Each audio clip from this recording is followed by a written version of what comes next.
Yo, what's up? This is Gat G ng Tahanan Record. Syempre, nandito na naman tayo para sa isang review and reaction ng isa sa mga pinaka-controversial ngayong buwan. Tsaka bago matapos ang January, syempre, controversial na nangyari sa battle ng PSP ni Pibus. Ayan, pangil sa pangil rap battle league, Matira Mayaman. Ayan, syempre, alam niyo naman kung magkano ang premyo diyan sa Matira Mayaman, syempre, di ba? Ayun, ang controversial kasi itong laban na to, yung issue na to, kasi ang nanalo dito sa judges decision ay si Mot. Pero dahil sa sobrang dikit ng laban, ang nagdesisyon na manalo ay si Pibus, si Mr. Pibus, at pumabor siya kay J Black. Yun yung pinaka-konsepto na nakikita ko dito, kaya tara, tunghayan natin. Pero bago ang lahat, syempre, maraming salamat sa mga nag-comment at ito, malakas tong I'm All That ni MC4D sa huling review and reaction ko. And then basa tayo ng mga comments syempre at batiin natin yung 23 comments na nasa akin syempre. Astig, congrats for D. Astig, congrats for D for the best. The best, ganda pakinggan by Jonel Reyes. Nimbus TV, sana ma-react mo din po ang Anya. Nimbus featuring Ishirai, God bless po, salamat mo mag-react. Oy, sige tol Nimbus. Nimbus TV. Sino ba tong Nimbus na to? Si Nimbus ba yung Nimbus 9, kung kilala nyo, yung nag-i-English na rapper, na old school rapper din, or iba tong si Nimbus TV. Pero i-check ko yan, yung Anya Nimbus featuring Ishirai. Okay. Jeyo Akala, congratulations MC4D. User BI8MLW, new sub. Oy, thank you po. Thank you. Heart natin yung mga yan. All in 4D by Rendell Vlog. Wow, by J-Lib. And then, solid yung last part, JR Paragas Pass.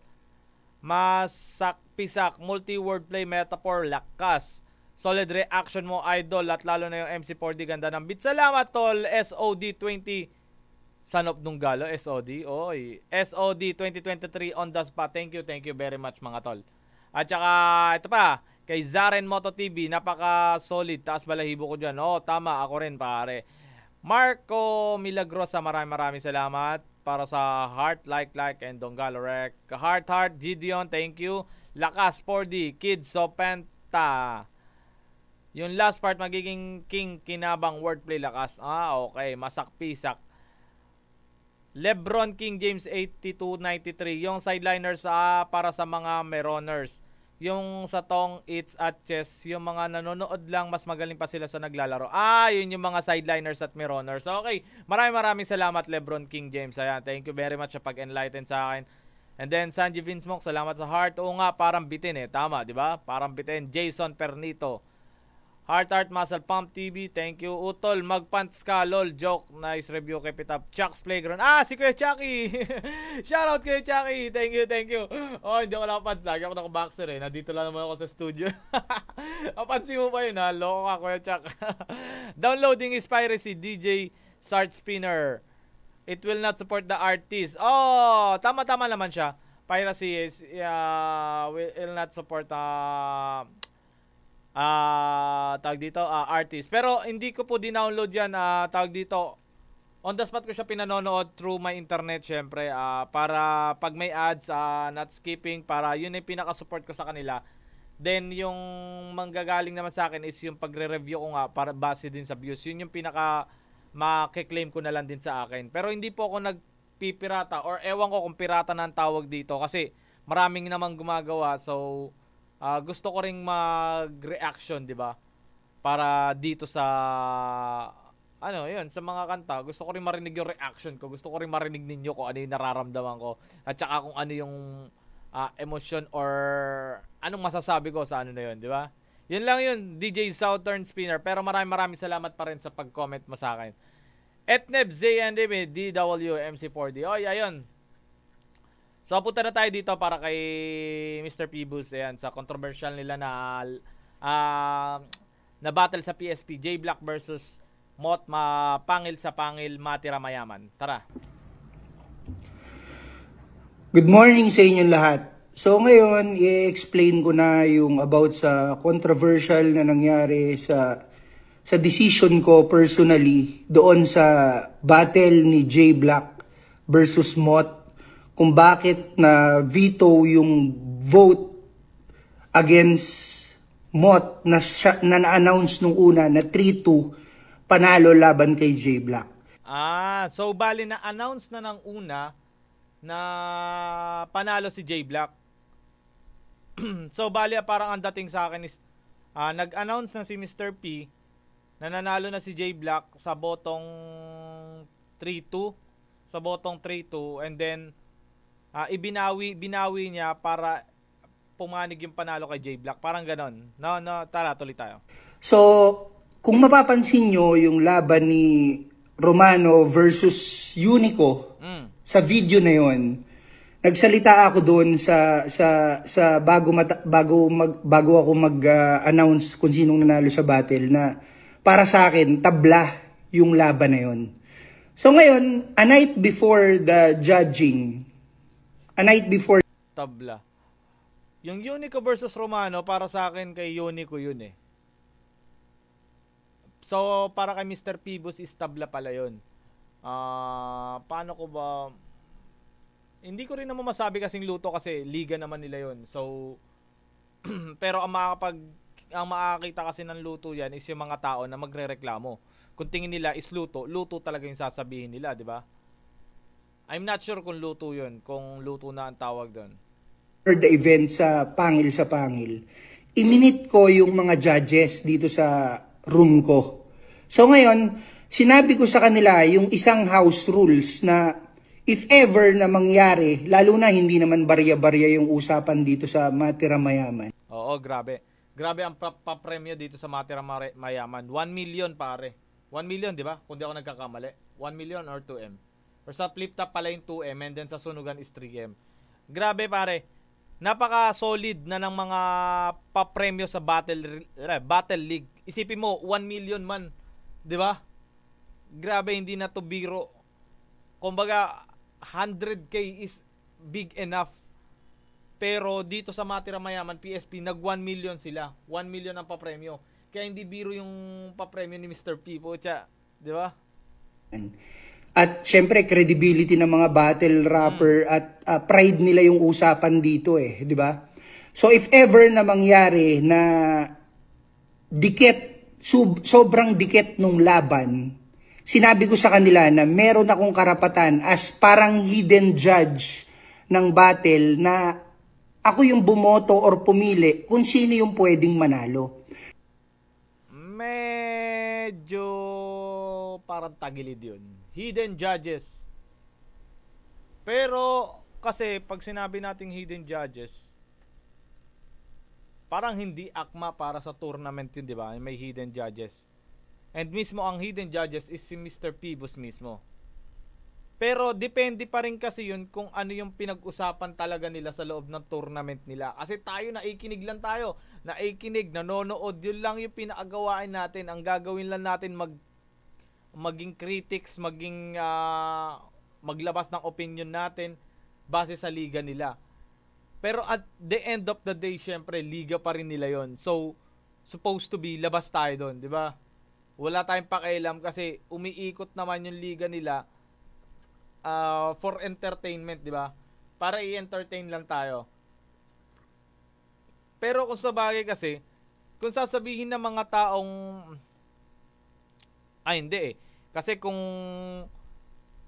isusumahin natin yung bilang ng tao, I mean yung pagiging pakialamero natin, di ba? Mas may karapatan yung mga nanonood ng live kasi sila nagbayad mismo sila doon. Naglabas sila ng pera doon para makapanood lang nung live na ganon. So sila may karapatan na kung sino may mga nanood, sila yung mas may karapatan na magreklamo naluto yung laban kesa dito sa atin na nanonood lang sa labas, na nanonood lang tayo dito tapos nagki-critics na lang, nagko-komento na nga lang tayo sa kanila, di ba? Kumbaga tayo, labas tayo at the end of the day. Pero yung mga nanood doon ng personal mismo at nagbayad ng ticket, siguro yun yung masasabi kong may bilang para sa kanila. Di ba? Parang ganon, kung nagigets nyo. Tuloy tayo. So yun nga, may hidden judges nga dito si Mr. P at sinasabi niya na ang hidden judges mismo ay siya. Parang mali sa akin pero wala naman tayo magagawa kundi ano lang, di ba? kanila yun eh. Liga nila yun. Anong pakialam ko? Pero kung ako tatanungin talaga, kung opinion ko talaga, sarili kong opinion, parang hindi tama yun na may hidden judges ka sa tournament. Di ba?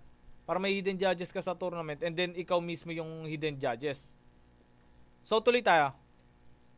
So nung nag-announce ako na ang nanalo 3-2 pabor kay Mot, sobrang lutang na kasi ako kagabi. At saka tumagal akong kausapin sila kung sino yung nanalo. Tapos in-announce ko na ang nanalo 3-2 si Mot. Biglang lumapit ako sa mga judges. Sabi ko sa kanila, tol, sabi ko sa inyo eh, dapat talaga J-Block yun eh. Biglang may judge na bumulong sa akin. Siguro na kaya nasabi ni Mr. P na, tol, sabi sa inyo talaga dapat J-Block yun. Kasi ito na nga yung sinasabi na, nakita ko dun sa mga comments na sinasabi nga na, nagbunga daw yung mga tao. Nagbu siguro lahat ng tao, bu kasi luto, ganon. Kaya siguro napasabi si Mr. Pibus na, tol, sabi sa inyo J-Block yun eh. Kaya siguro ganon na nangyari. Kung pagsusuma-sumahin lang natin, kung pagdidikit-dikitin lang natin yung mga opinion, yung mga istorya pala, yung istorya. Na sinabi niya na, nakalimutan ko na kung sino yung judge eh, pero makikita niyo sa video yun pag in-upload. Biglang may bumulong sa akin, sabi niya sa akin, boss, di ba nag-meeting tayo kagabi na pagka sobrang dikit nung laban, may house rules tayo na pwedeng ikaw yung magdesisyon kung sinong nanalo. So basically, para sa akin kagabi, ang nanalo si J-Block. Kaya according sa house rules namin ng judging, ang panalo talaga si J-Block. So para malinawan lang kayo lahat at hindi na kayo mag-isip ng kung ano-ano, panoorin nyo na lang yung video kung bakit ako personally ang naging desisyon ko si J-Block. Palagay ko malakas talagang binitao ni J-Block eh, no? Kasi nakita ko sa post ni Mot na talagang aminado siya na ano siya sa battle na yun, tagilid. And then may nakita rin akong video na kay NDGG ba yun, na sinasabi ni Mot na hindi niya kayang umakyat, bumatel ulit kung sa tingin niya natalo naman talaga siya. Parang yung ano niya, yung ano niya sa sarili niya, yung pride niya sa sarili niya na talo naman ako, tapos 'di ba? Ako pa rin yung babattle. Hindi niya matatanggap, parang hindi niya tanggap yung ganun.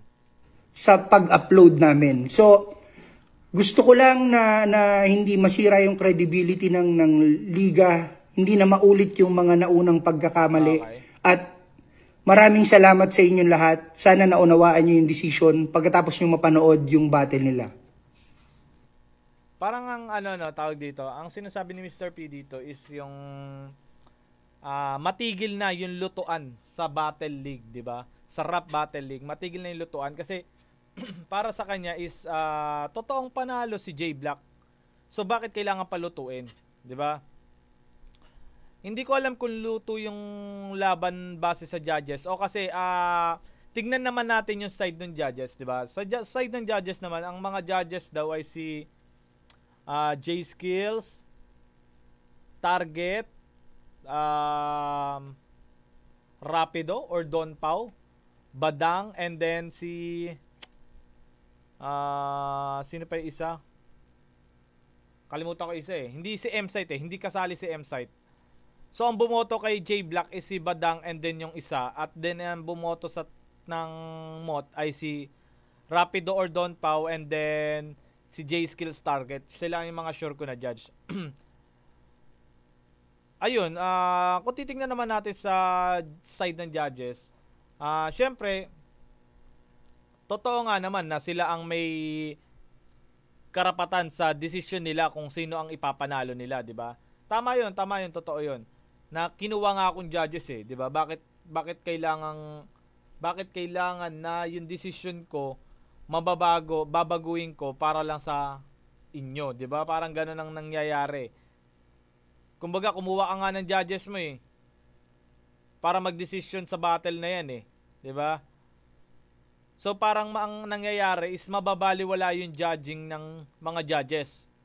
Kasi may sarili silang taste eh. Kung ano ba tawag doon, kung yung nililista nila kung ano yung mga, kung bakit nila binoto si Mot, 'di ba? Inililista nila yung Yung mga dahilan kung bakit binoto nila si Mot, bakit si Mot ang nano nila at hindi si J Black, di ba? So, supposed to be, ang panalo sa judging talaga ay si Mot. Kasi balakid di ba? Balakid, target, J-Skills. Balakid pala yung isa. Oo, balakid. Si balakid. Tapos, dalawang J Black. Parang anggulo no? Nababaliwala nga. Kasi nabasa ko dun sa ibang mga comments na mababaliwala nga naman yung ano ng judges kung ang magdidesisyon lang is si Mr. Pibus. 'Di ba? Pero tournament niya to, so may karapatan pa rin siya talaga. Napakalaki ng karapatan niya para baguhin 'yun, 'di ba? Wala naman tayong pakialam doon, lalo na yung mga nanonood lang sa labas, nag-aantay lang ng upload. Wala tayong karapatan doon. Komento lang talaga ang maaambag natin sa kanila. Kasi ang nagpapalala lang din talaga dito is yung mga tao na nagko-comment. 'Di ba? Yung mga taong sideliners, Mariners ba tawag doon? Yun na ba napakinggan natin kay 4D, 'di ba? Kagaya ni 4D, ginagawa niya lang yung gusto niya, wala siyang pakialam sa mga 'di ba? Sa mga ibang tao na nambaba sa kanya. Magulo ang ano na to. Pero parang ang ano dito is ang nakikita ko dito, walang tama, walang mali eh. Para sa akin lang walang tama, walang mali. Tama lang yung ginawa ni Pibus, ni Mr. Pibus, kasi sinasaalang-alang niya yung kredibilidad ng liga niya. Kumbaga doon nakasalala yung kredibilidad ng liga niya. Kung hinayaan niya yon, siguro iisipin ng ibang tao na may luto na nagaganap sa at ayaw niya nang umpisahan yung lutuan na yon. And then yung tama din naman yung mga sinabi ng mga tao sa labas na bakit nga ganyan nga nangyayari sa judging nyo, di sana ikaw na lang ang nag-judge sa buong tournament, di ba? Kasi tama rin naman yun. Tama, may punto rin naman. Kasi pero kung sabihin kasi ni Pibus na okay, edi ako mag-judge sa lahat ng laban. 'Di ba? Wala man tayong magagawa, 'di ba? Wala man tayong magagawa. Tingin ko kahit mag-judge si Pibus sa mga laban, kahit siya lang yung mag-judge si Mr. Pibus na lang yung mag-judge sa mga laban na yun, puta, may manonood at may manonood pa rin talaga eh. Lalo sa YouTube. May manonood at may manonood pa rin. Meron at meron pa rin manonood, lalo ng mga critics na manghuhusga at mag-judge sa kanya. Manonood, magko-comment para lang mang-bash, 'di ba? Meron at meron pa ring manonood. Kasi pag sinagot tayo ni Mr. Pibus na okay, ako na lang mag-judge, may magagawa ba tayo? Wala naman tayong magagawa, 'di ba? Report hindi naman natin magagawa. Report, ewan ko kasi hindi na mapapasok sa report yung ganun, 'di ba? Parang ganun lang yung nakikita ko. Walang tama, walang mali. Parehas tama yung side ng mga tao dito sa labas, parehas tama rin naman yung side ni Mr. Pibus. Yung side naman ng judges,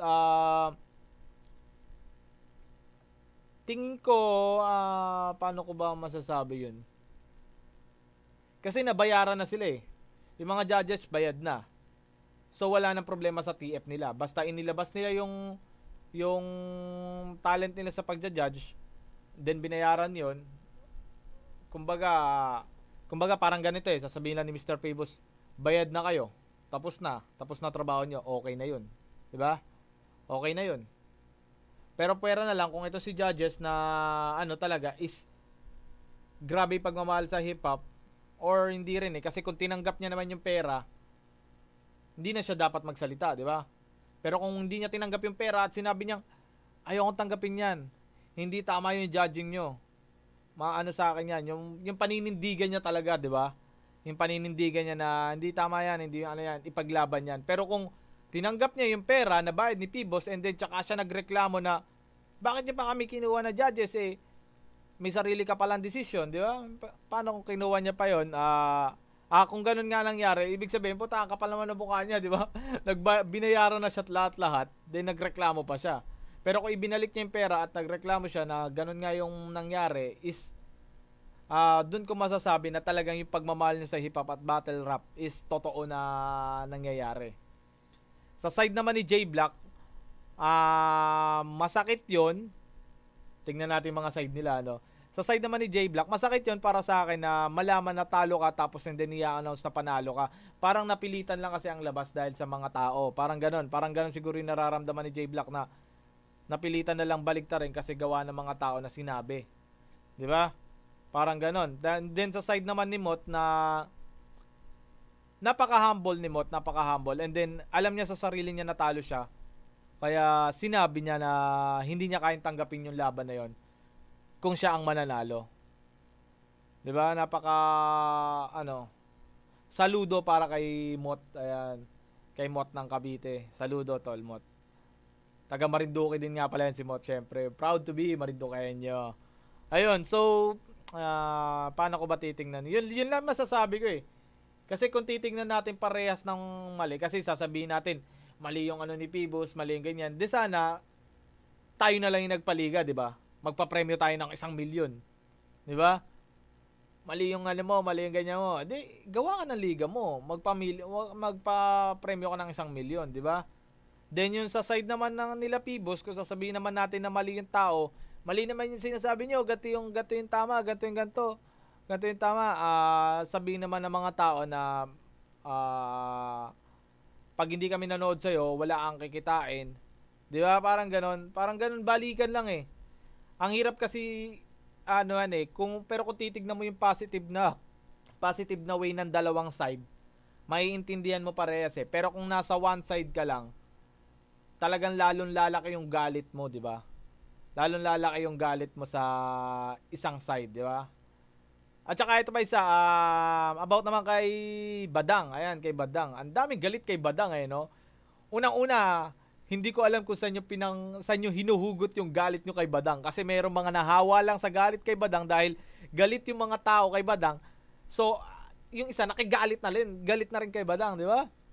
Hindi ko alam kung may personal kayong galit kay Badang. Lalo sa social media, grabe kasi yung mga kay Badang eh. Kung galit kayo talaga kay Badang, puntahan nyo, hanapin nyo. Suntukan kayo, makipagsuntukan kay Badang. Isa-isa lang, di ba?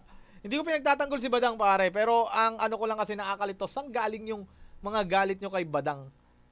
Di ba? Saan yung galit, yung personal yung galit kay Badang? Di ba? Alam nyo yun? So, ayun, wag nyo sabihin naniniwala kayo doon sa judging na dinrawingan nyo ng Dragon Ball. Puta. Nakakatawa kayo lalo nun, tol.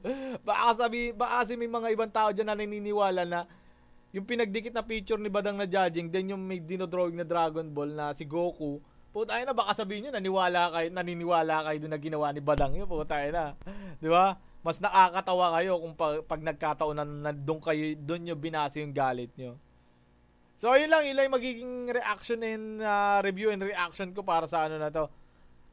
Para sa PSP controversial battle na to.